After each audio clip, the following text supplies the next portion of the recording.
云林北港高中的学生蒋奕辉代表着台湾到荷兰参加世界轮椅舞蹈的公开赛，摕到标准舞的金牌、拉丁舞的银牌，实在有够厉害。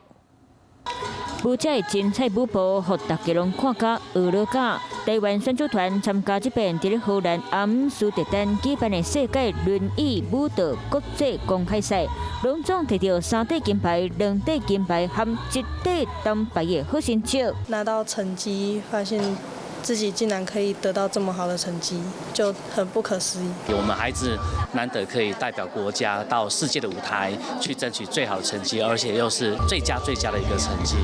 台湾之前捌摕过双轮椅舞项目的世界冠军，蒋奕辉这边嘛摕到一骑一坐项目的金牌是新纪录。对国内轮椅舞蹈运动项目来讲，意义将大。台湾选手伫世界舞台的优秀表现，若鼓舞到咱台湾选手，嘛互外国看到咱台湾的舞蹈实力。 Hello， 我是蒋欣梅。想要抢先掌握最及时的新闻资讯吗？赶快订阅、按赞、开启小铃铛，锁定华视新闻 YouTube 频道。